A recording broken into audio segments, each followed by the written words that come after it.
નમસ્કાર વિદ્યાર્થી મિત્રો, હું મેહુલસિંહ ચાવડા આ વર્લ્ડ ઇનબોક્સ એકેડેમીના ડિજિટલ પ્લેટફોર્મમાં આપ સર્વેનું હાર્દિક સ્વાગત કરું છું. વાલા મિત્રો, 22 એપ્રિલથી આપણી વર્લ્ડ ઇનબોક્સ એકેડેમી ગાંધીનગર ખાતે સ્પેશિયલ જીપીએસની એક બેન્ચ શરૂ થવા જઈ રહી છે, જેનો સમય સવારે 8 થી 10નો છે. મિત્રો, આ બેન્ચમાં તમને વિવિધ વિષયના નિષ્ણાંત ફેકલ્ટીઓ દ્વારા માર્ગદર્શન આપવામાં આવશે. અલગ અલગ વિષયો તમને અહીંયા ભણાવવામાં આવશે અને એવા જ જે વિષયો છે એમાં એક વિષય એટલે ગુજરાતનો ઇતિહાસ. તમે અગાઉના જે કાંઈ પેપરો માર્ક કર્યા હોય તો જીપીએસસીમાં તમને ગુજરાતના ઇતિહાસના ઘણા બધા ક્વેશ્ચનો જોવા મળે છે. તો એવો જે ગુજરાતનો ઇતિહાસ એનો એક ટોપિક એટલે કે ગિરનારનો શિલાલેખ. મિત્રો, આ જે ગિરનારનો શિલાલેખ છે એનો અભ્યાસ આજે આપણે કરવા જઈ રહ્યા છીએ. પણ હા, આ ટોપિકમાં જતા પહેલા અશોકના જે શિલાલેખો છે, સ્તંભ લેખો છે, એના વિશે થોડીક આગળની પૂર્વ ભૂમિકા બાંધશું અને ત્યાર પછી આપણે જે આ ગિરનારનો શિલાલેખ છે એનો અભ્યાસ કરશું અને એક એક ફેક્ટ, એક એક પોઈન્ટ એને આપણે બરોબર મગજની અંદર ઉતારશું. તો ચાલો આજે આપણે આપણા ઇતિહાસની અંદર, ગુજરાતના ઇતિહાસની અંદર આપણે આગળ વધીશું. મિત્રો, વાત કરીએ જો અશોકના શિલાલેખોની, તો એવું કહેવામાં આવે છે કે તમને અશોકના 33 જેટલા શિલાલેખો મળે છે. પણ હા, એમાંથી તમારે ધ્યાન એ રાખવાનું છે કે જે 33 શિલાલેખ છે એમાંથી તમને એમ પૂછવામાં આવે કે મોટા શિલાલેખ કેટલા છે, તો આપણો જવાબ શું આવે? 14 શિલાલેખ છે. ખાસ યાદ રાખજો, એના જે અભિલેખો છે એ કેટલા મળે છે આપણને? 33 મળે છે, પરંતુ એમાંથી મુખ્ય 14 છે. અને એવું કહેવાય છે અશોક જે છે એના આદેશો પથ્થર ઉપર અંકિત કરાવતો હતો. પ્રજા સાથે સંવાદ કરવા માટે, પ્રજાને માર્ગદર્શન આપવા માટે,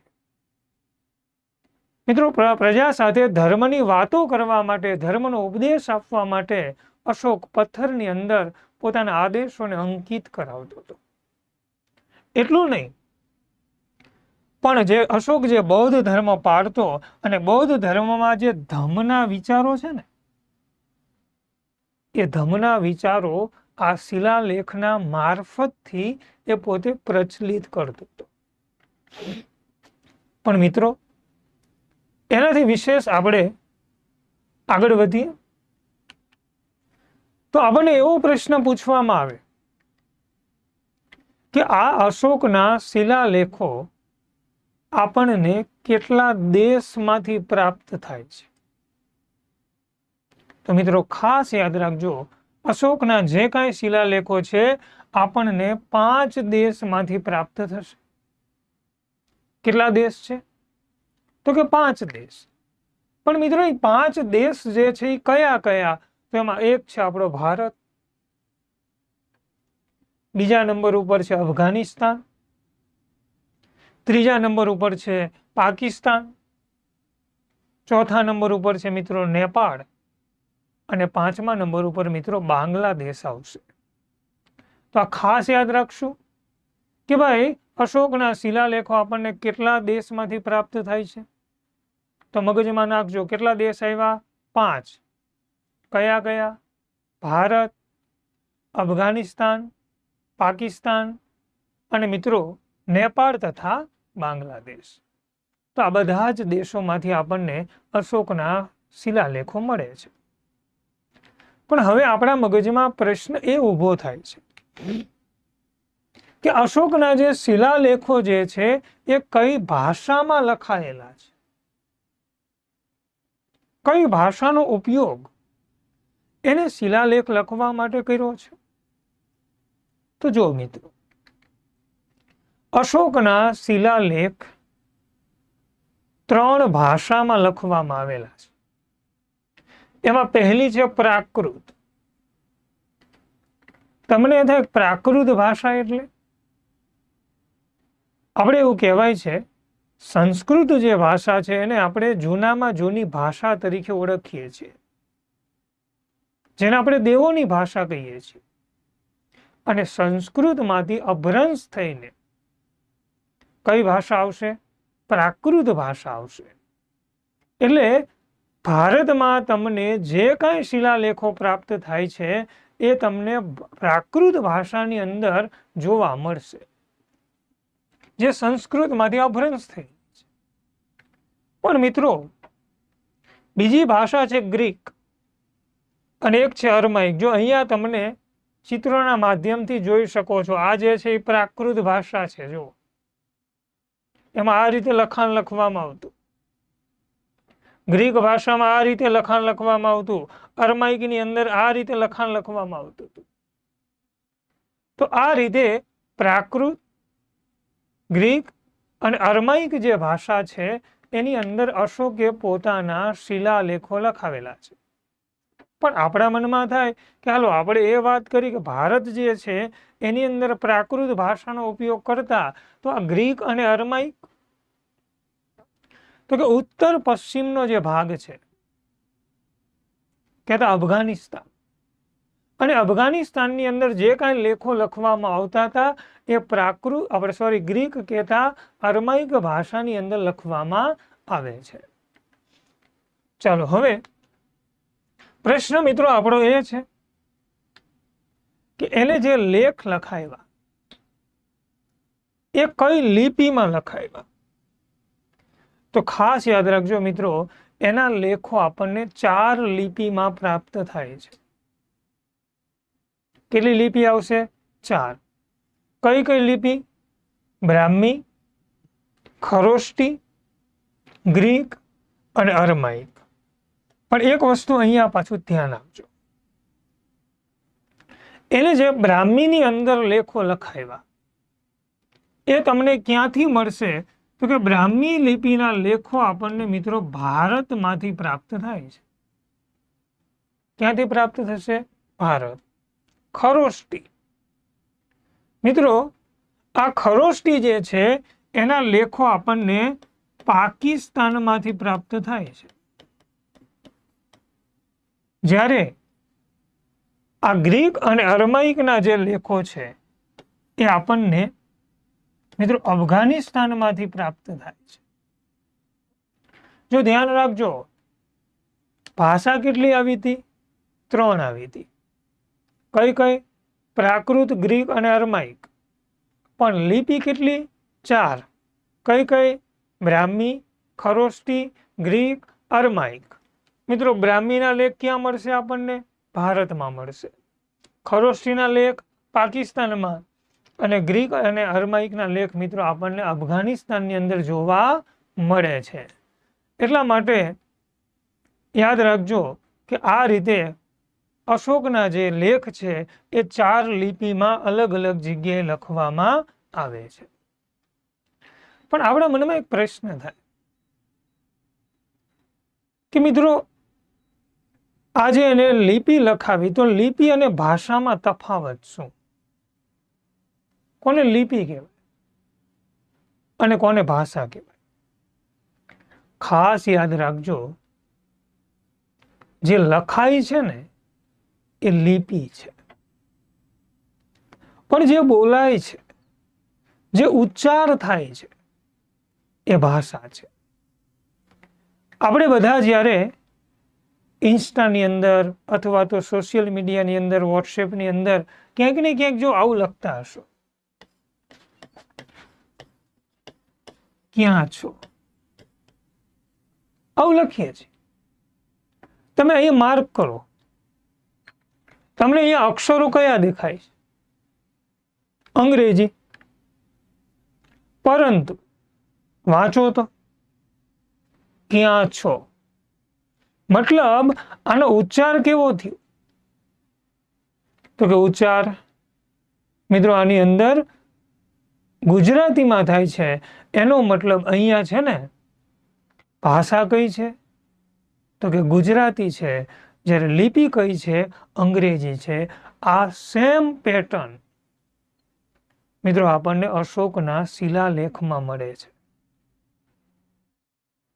અશોકનો જે શિલાલેખ છે એ 3 ભાષામાં લખવામાં આવતો, જ્યારે 4 લિપિનો પ્રયોગ એના શિલાલેખમાં કરવામાં આવતો.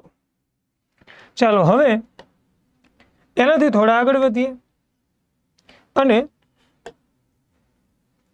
જોઈએ આપણે અશોકના મુખ્ય શિલાલેખો કેટલા છે તો કે 14 છે, જેને મોટા શિલાલેખો કહેવામાં આવે છે. આગળ આપણે વાત થઈ ગઈ ટોટલ 33 જેટલા શિલાલેખો છે, પણ એમાંથી મુખ્ય કેટલા છે 14 છે. અને એવું કહેવાય છે કે કંદહારના ગ્રીક આદેશ સિવાય તમામ મુખ્ય શિલાલેખો મોટા ખડકો ઉપર લખાયેલા છે. યાદ રાખજો કેની વાત કરીએ આપણે, કંદહાર. પણ જો કંદહારના શિલાલેખની એક ખાસ માહિતી યાદ રાખજો. કંદહારનો જે શિલાલેખ છે એ ગ્રીક અને અરમાઇક બંને ભાષામાં લખાયેલો છે. આ એક અપવાદ રૂપ છે. 2 ભાષામાં લખાયેલો હોય એવો જે શિલાલેખ એટલે કયો છે કંદહાર. પણ એના સિવાયના જે બધા છે મોટા મોટા ખડકો ઉપર લખવામાં આવ્યા છે. અને એવું કહેવાય છે શિલાલેખની અંદર અશોક પોતાનું નામ દેવાનામ પ્રિય અથવા તો પ્રિયદર્શી આવું નામ પોતે ઉલ્લેખ કરે છે. દેવાનામ પ્રિય છે, દેવોને પણ પ્રિય છે એવો અશોક. પ્રિયદર્શી દરેક જગ્યાએ પ્રેમ જોવા વાળો વ્યક્તિ, આવો ઉલ્લેખ પોતે કરે છે. પણ મિત્રો મારે તમને આજે એક પ્રશ્ન પૂછવો છે. કોમેન્ટની અંદર તમારે મને જણાવવાનું છે કે મિત્રો અશોકે એવા કયા કયા શિલાલેખ છે કે જેની અંદર પોતે અશોક નામ લખાવે છે. મોટા ભાગના સમજો, મોટા ભાગના શિલાલેખની અંદર દેવાનામ પ્રિય કે પ્રિયદર્શી નામનો જ ઉલ્લેખ છે. પણ અમુક અમુક શિલાલેખની અંદર એને પોતે અશોક નામ લખાયું છે. તો એ કયા કયા શિલાલેખ છે ને કેટલા છે? કોમેન્ટની અંદર તમારે બધાએ મને આનો જવાબ રજૂ કરવાનો છે. મિત્રો આગળ વધીએ. હવે આપણે એના જે મુખ્ય 14 શિલાલેખ એની અંદર એને શું શું લખ્યું છે એની થોડીક માહિતી આપણે અહીંથી લઈશું. હવે જુઓ, એનો પહેલો શિલાલેખ છે, એની અંદર એને એવું લખ્યું છે કે પ્રાણીઓના કતલ ઉપર પ્રતિબંધ. પોતે બૌદ્ધ ધર્મમાં માનતો હતો, અહિંસાવાદી માનસ ધરાવતો હતો, અને એટલા જ માટે એને મિત્રો પ્રાણીઓના કતલ ઉપર પ્રતિબંધ અને આ ઉપરાંત ઉત્સવ મેળાવડા ઉપર પ્રતિબંધ છે ને. વિચિત્ર ઘટના, એ વખતના જે ઉત્સવ છે, મેળાવડાઓ છે, એના ઉપર પણ અશોક પ્રતિબંધ મૂકે છે. અને આવો જે આદેશ છે એના પહેલા શિલાલેખમાંથી મળે છે.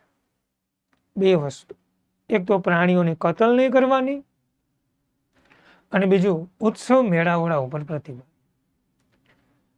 બીજા નંબરનો જે એનો લેખ છે એમાં ચોલ છે, પાંડ્ય છે, સત્યપુત્રા છે અને કેરળના જે દક્ષિણ ભારતના રાજવંશ છે ને એનો ઉલ્લેખ આપણને જોવા મળે છે. આપણે બધા જાણીએ છીએ કે દક્ષિણ ભારતમાં ચોલ, ચેર, પાંડ્ય, પલ્લવ આવા ઘણા બધા રાજવંશો થઈ ગયા. અને આ જે રાજવંશોનો ઉલ્લેખ આપણને અશોકના બીજા નંબરના લેખની અંદરથી મળે છે. અને સામાજિક કલ્યાણના પગલા સાથે વ્યવહાર કરે છે. રાજા છે ને એ સમાજનું કલ્યાણ થાય, સમાજનો વિકાસ થાય એના માટે પગલાં ભરશે એવો ઉલ્લેખ મિત્રો આપણને અહીંથી બીજા નંબરના શિલાલેખમાંથી મળે છે. હવે વાત કરીએ મિત્રો ત્રીજા નંબરનો અશોકનો શિલાલેખ. એમાં બ્રાહ્મણોને મિત્રો સ્વતંત્રતા પ્રદાન કરવામાં આવે છે અને દર 5 વર્ષ થાય ને એટલે યુકાત, પ્રાદેશિકો અને રાજુકાઓ, સાહેબ આ 3 મૌર્ય કાળના અધિકારીઓ છે. યુકાત, પ્રાદેશિકો અને રાજુકાઓ. પ્રાદેશિક એટલે કે જે તે વિસ્તારનો જે વડો હોય એને પ્રાદેશિક કહેતા. રાજુકા જે ધર્મ વિભાગનો વડો હોય.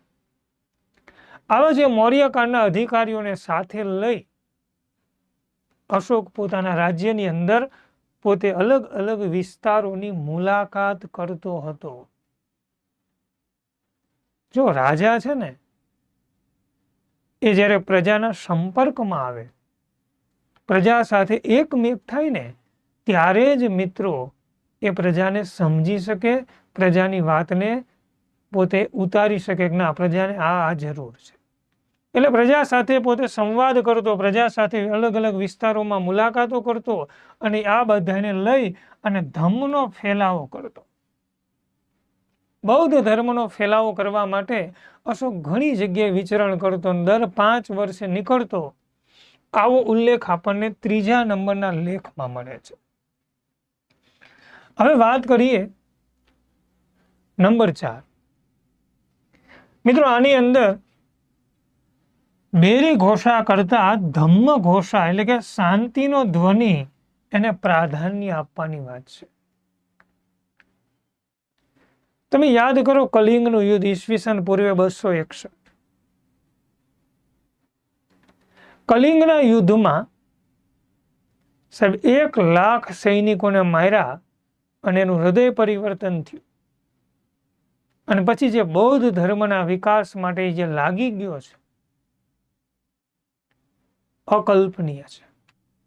અહીંયા પણ જો તમે એ ધમ્મઘોષ જે છે એને પ્રાધાન્ય આપવાની વાત એને આ 4થા નંબરના લેખમાં કરી છે. અને સમાજ ઉપર ધમ્મની અસર થાય એની વાત પણ આની અંદર છે. 5મા નંબરનો જે લેખ છે એમાં લખ્યું છે ગુલામો સાથે તેમના માલિકો દ્વારા માનવીય વ્યવહાર કરવામાં આવે. પ્રાચીન સમયમાં ગુલામીની પ્રથા હતી. તો મિત્રો આ ગુલામ પણ એક માણસ છે. તો ગુલામો સાથે પણ માનવીય વ્યવહાર થવો જ એવું કહેવામાં આવતું હતું. અને એ વાત એનો ઉલ્લેખ મિત્રો અહીંથી આપણને મળે છે. અને 5મા નંબરના લેખમાં ધમ્મ મહામાત્રોની નિમણૂક વિશેનો ઉલ્લેખ છે. જો આપણને પાઠ્યપુસ્તકમાં પણ આ શબ્દ વારંવાર તમને જોવા મળશે, ધમ્મ મહામાત્રો. મતલબ ધાર્મિક વિભાગનો વડો એને ધમ્મ મહામાત્રો કહેવાતો, જે ધર્મનો ફેલાવો કરતો, બૌદ્ધ ધર્મનો ફેલાવો કરતો એનું નામ ધમ્મ મહામાત્રો. અને એ ધમ્મ મહામાત્રોની નિમણૂક વિશેની વાત આપણને 5મા લેખમાં મળે છે. મિત્રો 6ઠામાં આપણને એવું કહેવામાં આવ્યું છે કલ્યાણના પગલાં સાથે વ્યવહાર કરે અને રાજાની પ્રજાની સ્થિતિ જાણવાની ઈચ્છા છે. આપણે હમણાં જ આગળ વાત થઈ કે અશોક જે છે વિચરણ કરતો, પ્રજાની શું પરિસ્થિતિ છે, પ્રજાની શું સ્થિતિ છે એ પોતે જાણતો અને પ્રજાના સુખ દુઃખનો ભાગીદાર બનતો. જ્યારે 7મામાં તમામ ધર્મ અને સંપ્રદાયો પ્રત્યે સહિષ્ણુતા ધરાવતો એવો ઉલ્લેખ છે. સર્વ ધર્મ સંભાવ. પોતે ભલે અશોક બૌદ્ધ ધર્મ પાળતો પણ જોડે જોડે દરેક ધર્મ પ્રત્યે સહિષ્ણુતા દાખતો, દરેક ધર્મને માન આપતો એવો ઉલ્લેખ આપણને અશોકના 7મા અભિલેખમાંથી માહિતી મળે છે. ચલો હવે જોઈએ મિત્રો 8મો અભિલેખ. અને એની અંદર ઉલ્લેખ છે કે અશોકની બૌદ્ધ ગયા અને બોધિ વૃક્ષની મુલાકાત વિશે ઉલ્લેખ છે. પેલો તો જો બોધિ ગયા શબ્દ આવે એટલે આપણા મગજમાં એક શબ્દ એ આવો છે, બોધિ ગયા પેલા તો આવે ક્યાં, કઈ જગ્યાએ આવે? તો યાદ કરો, બોધિ ગયા છે ને એ મિત્રો બિહારની અંદર આવશે, કે જ્યાં બુદ્ધને જ્ઞાન મળ્યું હતું પીપળાના વૃક્ષ નીચે, અને એ બોધિ વૃક્ષ કહેવામાં આવે છે. અને એની મુલાકાત અશોકે કરી હતી. એનો ઉલ્લેખ આપણને મિત્રો 8મા નંબરના અભિલેખમાંથી માહિતી મળે છે.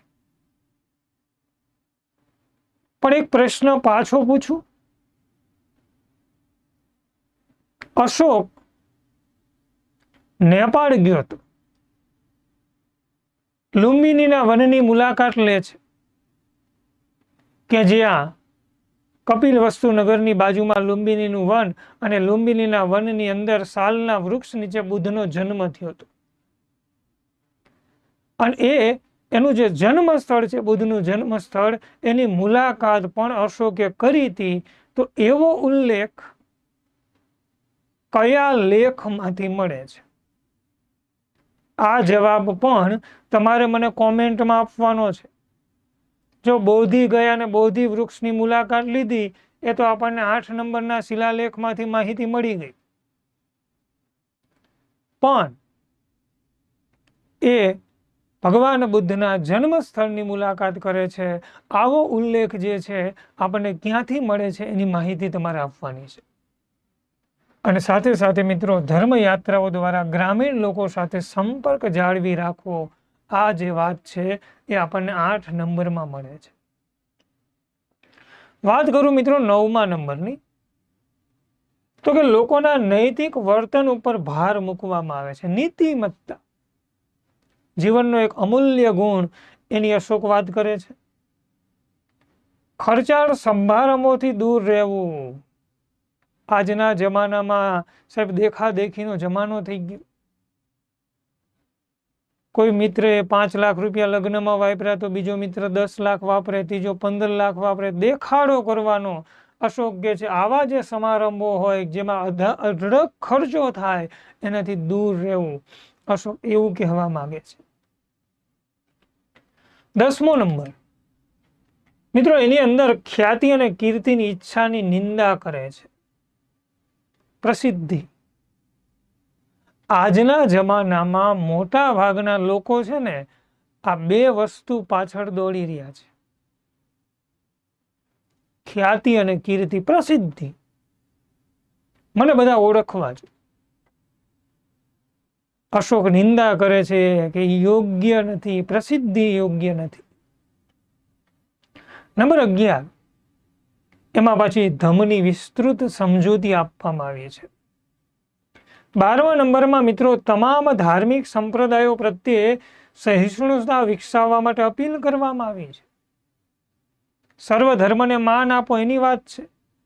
જ્યારે 13મા નંબરના લેખની અંદર ધમ્મ દ્વારા કલિંગ યુદ્ધ અને વિજય વિશે સમજાવે છે. હમણાં જ આપણે વાત થઈ ને, ઈસવીસન પૂર્વે 261 કલિંગની અંદર જયંત નામનો રાજા એને હરાવે છે. દયા નદીના કિનારે આ યુદ્ધ થયેલું, એમાં 1 લાખ જેટલા સૈનિકો મૃત્યુ પામ્યા, 1.5 લાખ જેટલા સૈનિકો ઘાયલ થયા.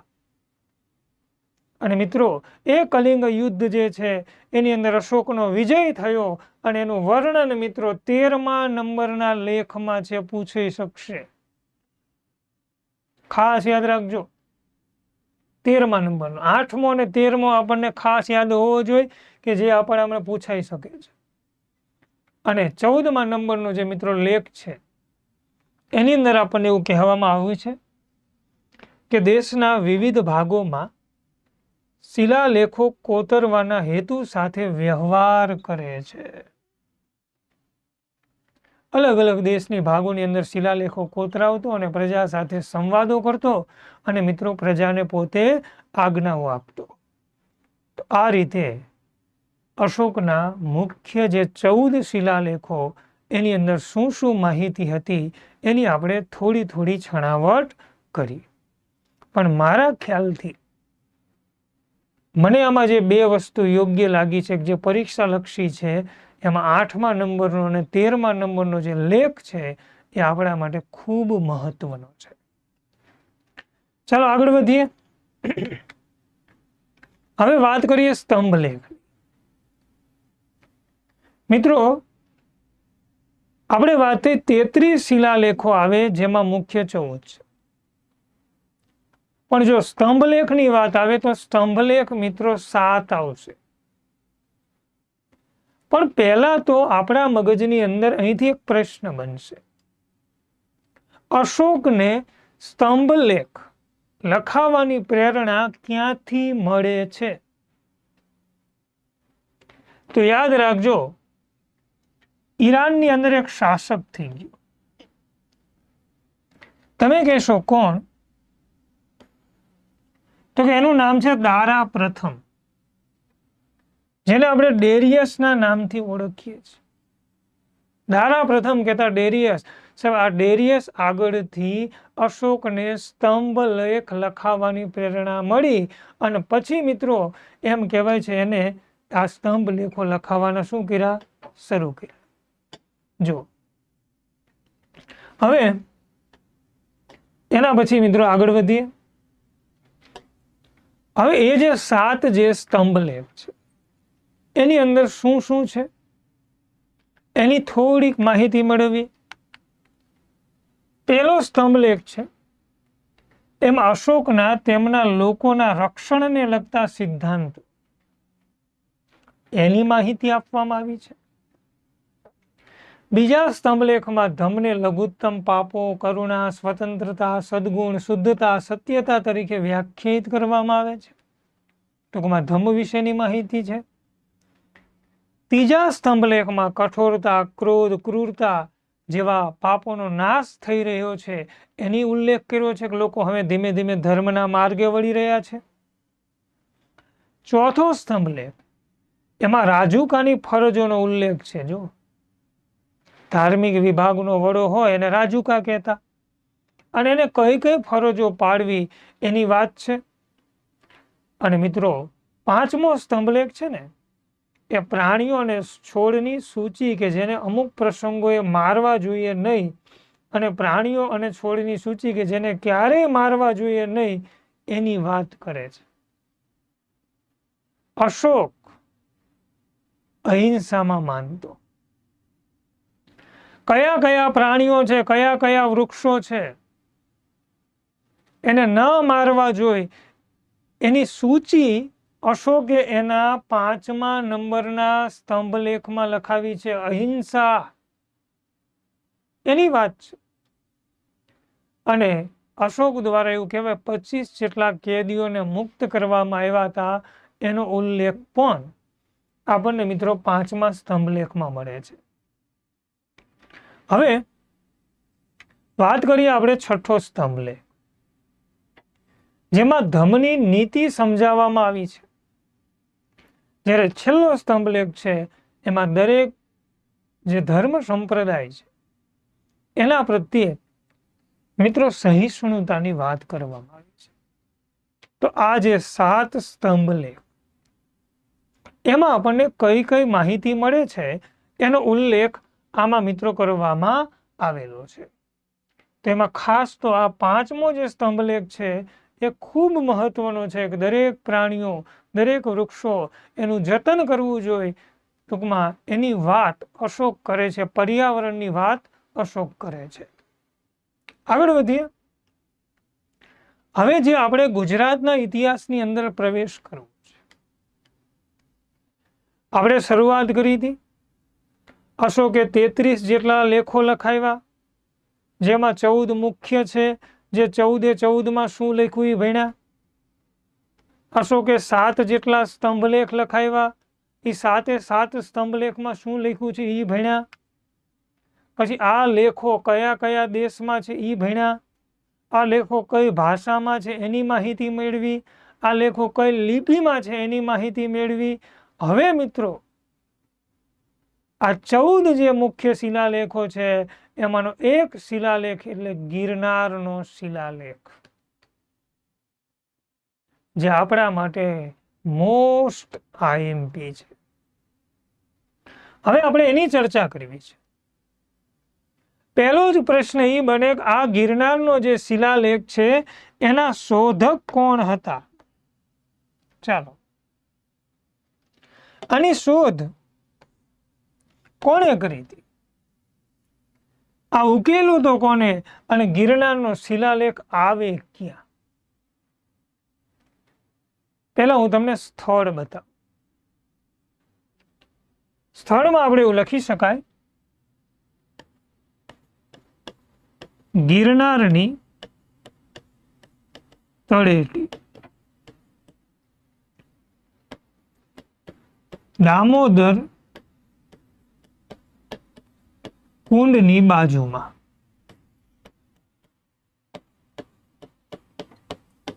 જૂનાગઢ. જો જૂનાગઢની અંદર ગિરનારની તળેટીમાં અલગ અલગ કુંડ આવશે. એમાં રેવતી કુંડ હોય, શિવરાત્રિએ સ્નાન થાય મૃગી કુંડ હોય કે દામોદર કુંડ. દામોદર કુંડથી થોડાક તમે આગળ વધશો એટલે તમને આ અશોકનો શિલાલેખ જોવા મળશે. પણ મિત્રો, આ અશોકના શિલાલેખની શોધ કરી હતી કોણે? તો કે જો આના શોધકનું નામ છે colonel James Tod. Colonel Tod એને ગિરનારનો જે શિલાલેખ છે એની શોધ કરી હતી. પણ કઈ સાલમાં?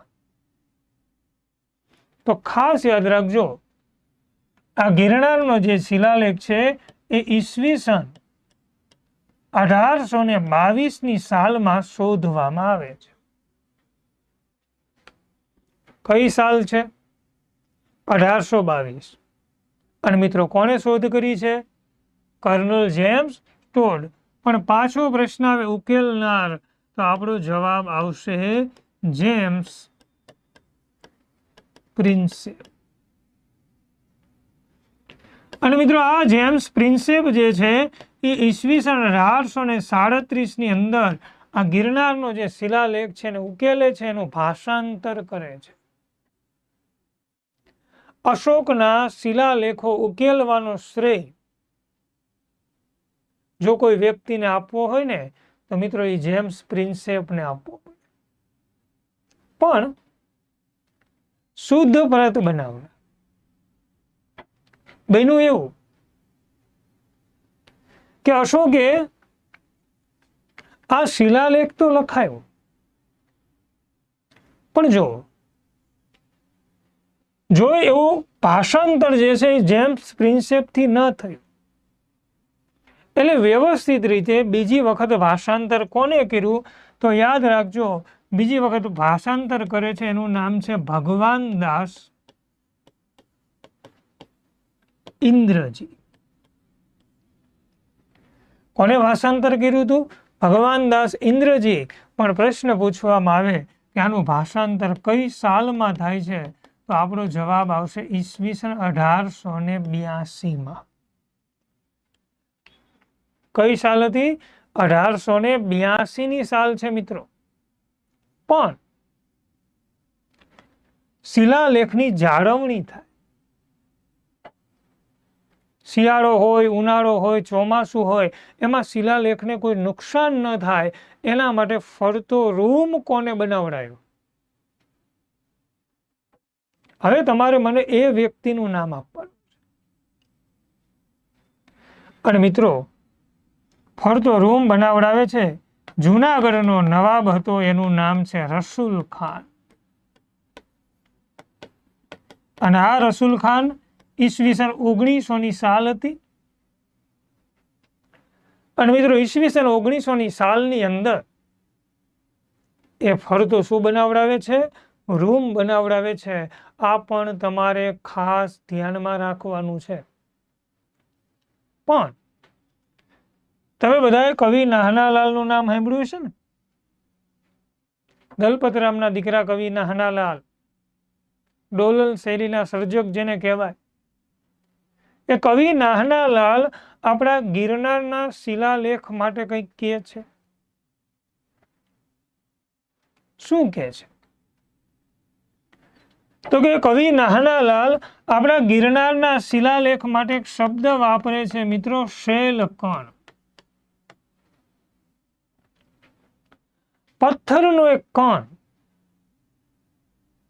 પથ્થરનો એક ટુકડો, આવો ઉલ્લેખ મિત્રો કવિ નાનાલાલે ગિરનારના શિલાલેખ માટે કર્યો છે. તો પહેલા તો આટલી માહિતી મગજમાં નાખો ગિરનારના શિલાલેખની. પ્રશ્ન પૂછવામાં આવે કઈ જગ્યાએ આવે? ગિરનારની તળેટી, દામોદર કુંડની બાજુમાં, જુનાગઢ. શોધક હતા કર્નલ ટોડ, ઉકેલે છે જેમ્સ પ્રિન્સેપ, શોધપ્રત બનાવે છે ભગવાનદાસ ઇન્દ્રજી, ફરતો રૂમ બનાવે છે નવાબ રસુલ ખાન, અને કવિ નાનાલાલ એને શું કહે છે? શૈલકણના નામથી ઓળખાવે છે. પણ જો મિત્રો હવે આ ગિરનારનો જે શિલાલેખ છે એની અંદર એક જ પથ્થર ઉપર 3 રાજાના લેખ છે. કયા કયા રાજાના લેખ છે? કઈ ભાષામાં લખાયેલા છે? કઈ લિપિમાં લખાયેલા છે? કોના લેખમાં શું લખેલું છે? એ બધી જ માહિતી હવે આપણે લેવી છે. હવે મિત્રો એના માટે હું અહીંયા એક કોષ્ટક બનાવીશ અને કોષ્ટકના માધ્યમથી આપણે સંપૂર્ણ માહિતી ગિરનારના શિલાલેખની લઈશું. જો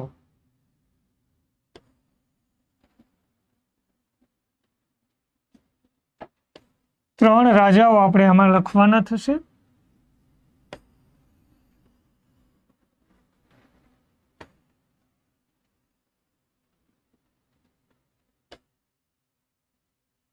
અહીંયા આપણે રાજાનું નામ લખશું.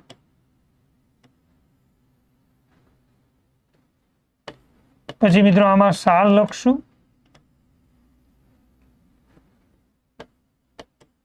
આમાં એનો સુબો કોણ હતો એ લખશું. આમાં મિત્રો આપણે એની ભાષા લખશું. આમાં આપણે લિપિ લખશું. અને છેલ્લે કયા લેખની અંદર શું લખાવ્યું એની માહિતી લખશું.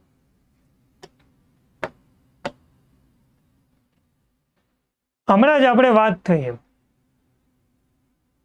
એક જ પથ્થર ઉપર કેટલા રાજાના લેખ છે? 3 રાજાના. પણ કયા કયા? તો જો અહીંયા પહેલું જ નામ લખશું આપણે, સમ્રાટ અશોક.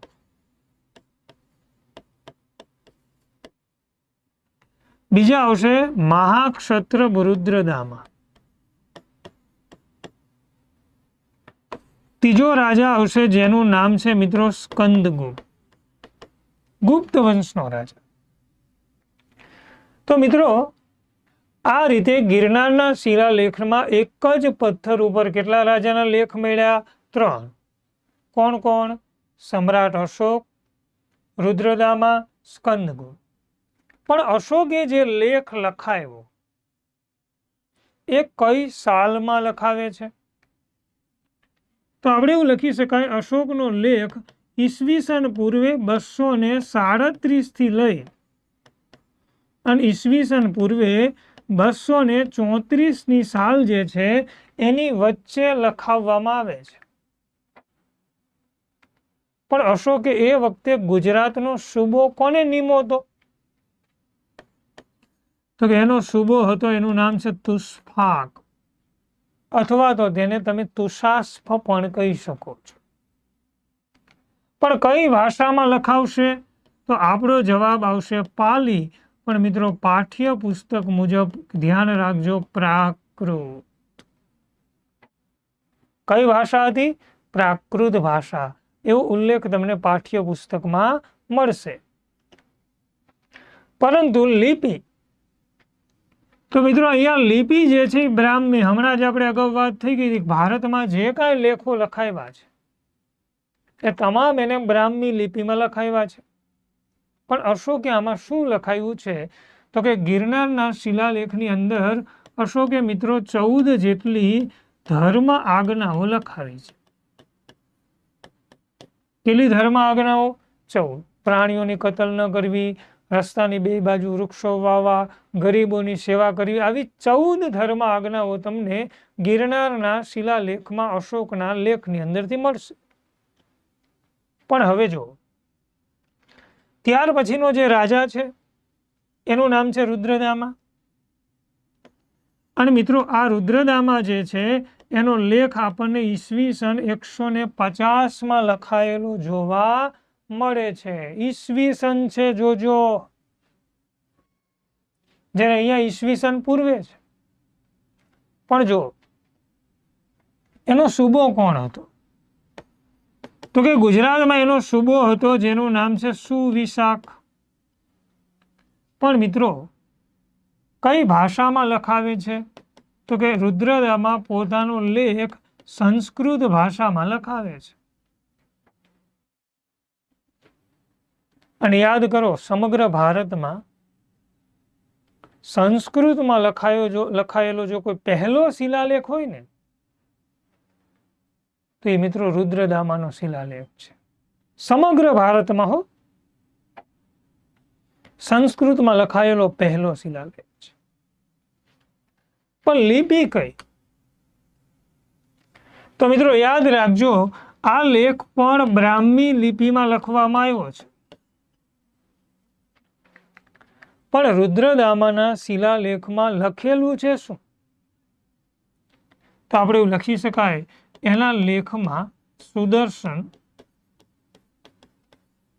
તળાવના સમારકામની વિગત લખવામાં આવી છે. ગિરનારની તળેટીમાં પુષ્યગુપ્ત વૈશ્ય સુદર્શન તળાવનું નિર્માણ કરાવે છે.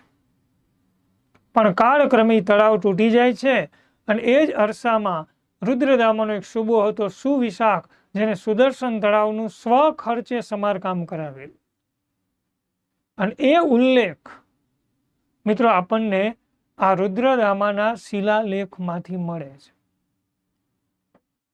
સુદર્શન તળાવ ચંદ્રગુપ્ત મૌર્યના સૂબા પુષ્યગુપ્તે બનાવ્યું હતું. એ સુદર્શન તળાવમાંથી અશોકના સૂબા તુસ્ફાકે નહેરો કઢાવી હતી, એવો ઉલ્લેખ પણ રુદ્રદામાના લેખમાં જ મળે. અશોકના લેખમાં તો ખાલી 14 ધર્મ આજ્ઞા જ છે. સુદર્શન તળાવની માહિતી કોને બનાવ્યું એ બધી આમાં છે, ખાસ ધ્યાન રાખજો. હવે ત્રીજો રાજા છે સ્કંદગુપ્ત. મિત્રો સ્કંદગુપ્તની વાત કરીએ તો આ જે લેખ છે એનો ઈસવીસન 456ની સાલમાં લખવામાં આવે છે. પણ મિત્રો એનો સૂબો કોણ હતો ગુજરાતમાં? તો કે એનો સૂબો હતો પર્ણદત્ત. પણ એને કઈ ભાષામાં લખાયો? તો કે એને આ લેખ સંસ્કૃત ભાષામાં લખાયો. કઈ લિપિમાં લખાવે છે? તો કે અહીંયા લિપિ આમને બ્રાહ્મી રાખી. પણ આમને શું લખાયું? તો કે સુદર્શન તળાવના સમારકામની વિગત. પાછું તળાવ તૂટી ગયું અને બીજી વખત પાછું સમારકામ કરાવવામાં આવ્યું. અને કોણે સમારકામ કરાવ્યું હતું? તો કે સ્કંદગુપ્તનો સૂબો હતો પર્ણદત્ત, અને પર્ણદત્તનો દીકરો હતો ચક્રપાલી. અને ચક્રપાલીએ બીજી વખત સુદર્શન તળાવનું સમારકામ કરાવ્યું હતું. એ વિગત આમાં લખવામાં આવી છે. તો ગિરનારના શિલાલેખમાં મિત્રો આ બધો ડેટા આપણા મગજમાં હોવો જોઈએ.